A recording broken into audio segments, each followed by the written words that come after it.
This video is made possible by our loyal Patreon supporters. Visit patreon.com/psychetruth. Hello, welcome. Today I'm going to be doing a massage to help relieve pain in the upper back and shoulders. I will be working on the lovely Lauren. Let's go ahead and get started. If you don't have time to watch this video right now, go ahead and save to your watch later and watch whenever you get a chance. So I'm going to go ahead and start this massage with, I'm just going to place my hands. This is the simplest way to connect with the nerves. And I'm also going to work a little bit on the connective tissue to start. And you basically want to feel like you're catching the skin. It's gonna feel pretty different to your client if they've never had it done. So I'm using the heel of my hands, just catching the skin and stretching all of that connective tissue that rests on top of the muscle itself, that communicates to the muscle when and how to contract.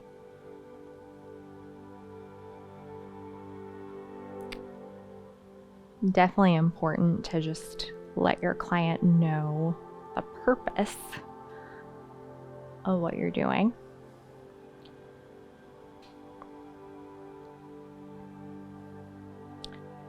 If you see some reddening of the skin, that's a good indication that you're doing it right.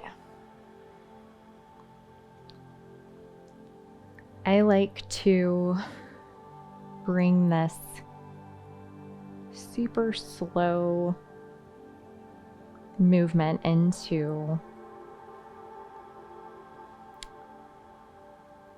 the lat area, stretching all of this out. And you're just going super slow. I could even be going slower.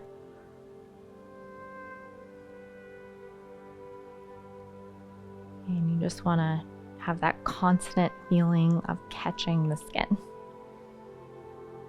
Stretching it all in a really therapeutic way. It's going to help the muscles, muscle fiber. And that's going to strengthen the relationship between the connective tissue and the muscles.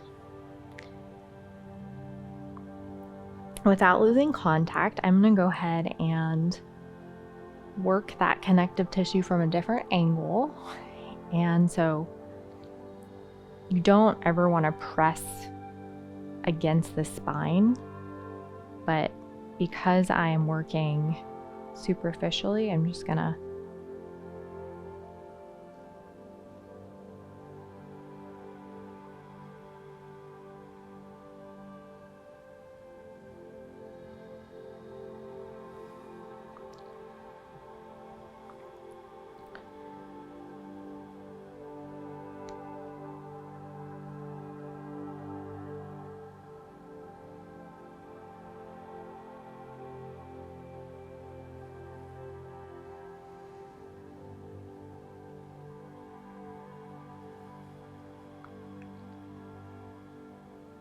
focusing on this area above the upper trap.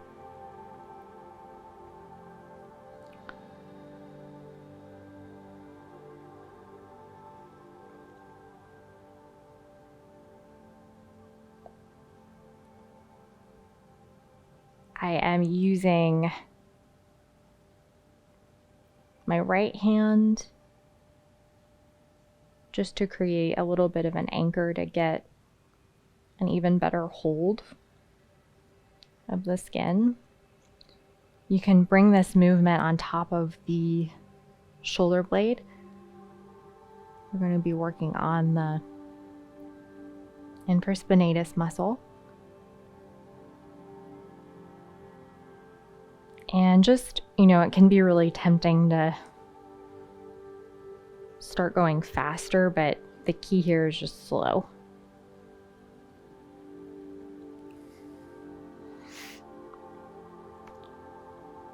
Using the heel of my hand. Using any other part of the hand is not as effective for myofascial work.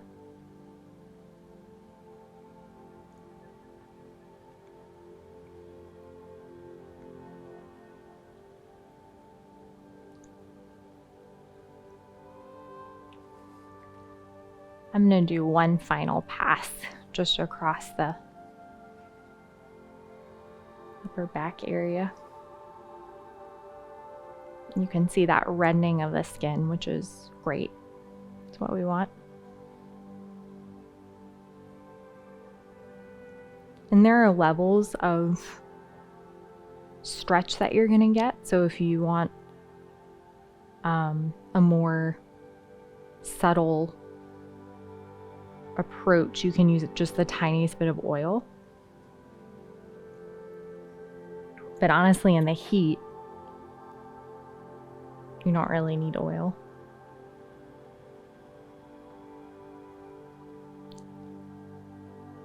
All right.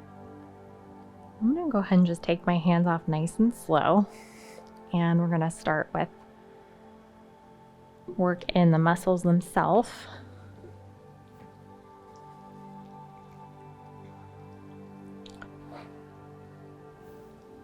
So just looking at Lauren, you can kind of tell that her right side is a little bit tighter. So I'm going to work on that side today. If you're doing this at home, I'd encourage you to do both sides.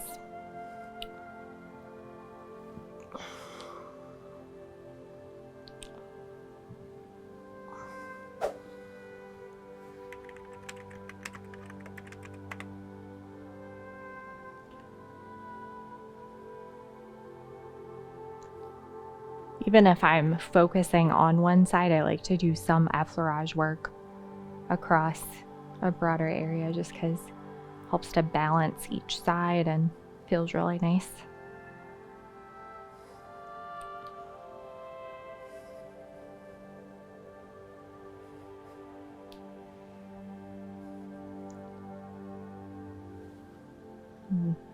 Just including the lats in that effleurage stroke can feel really good.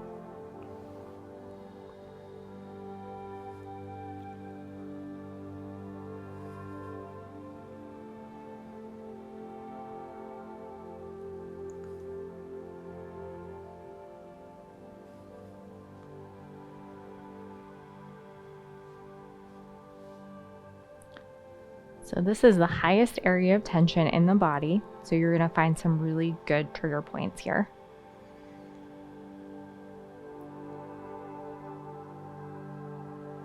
Especially on someone who has a more forward head posture, which we all do to some extent. The biggest mistake that therapists make is trying to go too deep too fast, which can damage the muscle tissue,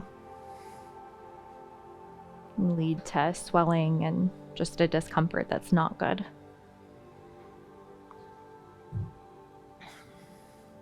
Before you grab any more oil, I would encourage you to just sweep up any excess oil with your forearms if you're going to do work with your forearms.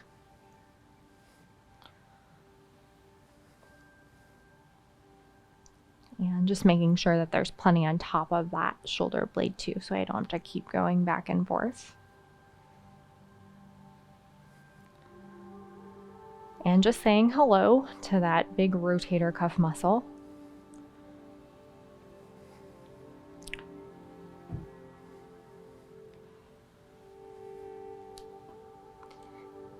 I'm going to land on these rhomboids, just sweep along the spine.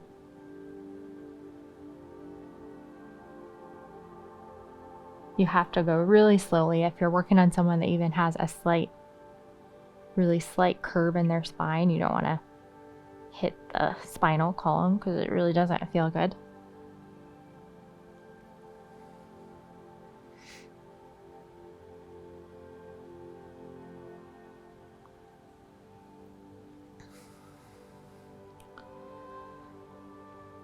And honestly, if somebody has a lot of pain or stiffness in their upper back, it's not a waste of time to work on the rhomboids, but it's a much better use of your time to start with deep tissue in the upper trap area.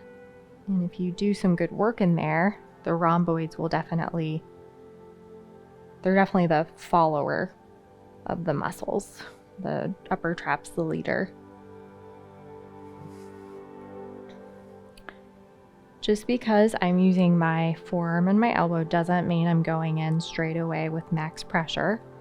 I'm really focusing on the more superficial layers of tissue first, and then I'll just gradually sink my elbow in a little deeper as the muscle fiber is ready. You can just kind of tell. I'm using my whole forearm. I'm just working around that scapula, around that shoulder bone.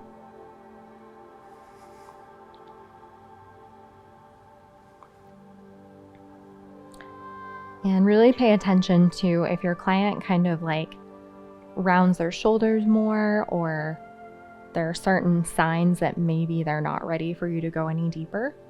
But if all is well, then you can kind of start exploring some trigger point work in here. And at this point, you're definitely gonna pick up on the spots that you need to be working on.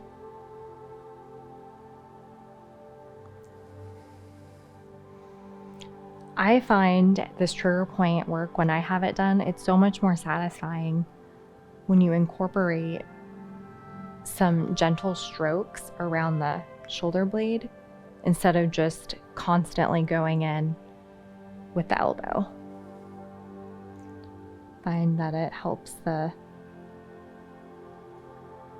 whole muscle to respond a little better. Just keep in mind, this can be really uncomfortable. Sometimes you forget when you're working with your elbow how intense it can feel.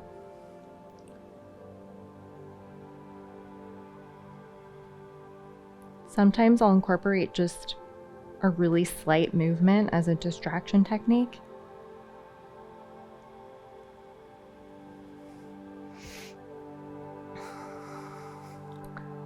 And just finding creative ways to break up the trigger point work. And because I want to do some work in the rotator cuff, I'm going to go ahead and wrap up our work there. So when I'm working on the infraspinatus, I like to just change position of the arm to make this muscle a little more open and accessible. So when working on the infraspinatus, first of all, it's probably going to be really surprised that you're there. It's not used to getting worked on a lot of the time. So the last thing you want to do is just start poking at it. So I'm just going to land on this muscle, and I'm using about a 5 out of 10 pressure, maybe a 4. I'm using my left hand to create just a little bit more tautness, so just pulling the skin down, that muscle fiber down a little bit, landing on that muscle with my thumb. And I'm just gradually going to start to increase the pressure as this muscle gets a little more used to this kind of work. This would of course be different if, I'm working on someone every week and we do this kind of thing often. Then you wouldn't have to take as much time. Really good idea to use stacked thumbs here if your thumb starts to get tired. And you can even use your elbow. So you're going to find some really good trigger points in here once that muscle relaxes enough to allow you to work a little deeper. At this point, I'm definitely increasing my pressure quite a bit, using a good 8 out of 10. Not something that you can really see.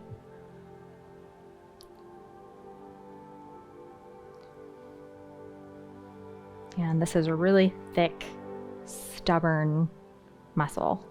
You have to take your time usually. And this is going to free up the shoulder in a really nice way doing this trigger point work. It's going to help the upper trap feel a little more at ease too. Like it's not,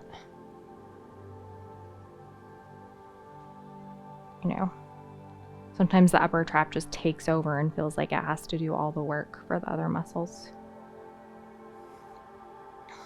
Especially if the infraspinatus gets really tight and forgets how to function optimally. And same thing, just helping that muscle to kind of calm down, making nice after that deeper work. Nothing wrong with ending the massage here, but I do usually like to end with both sides just because it feels more complete. Just a few effleurage strokes.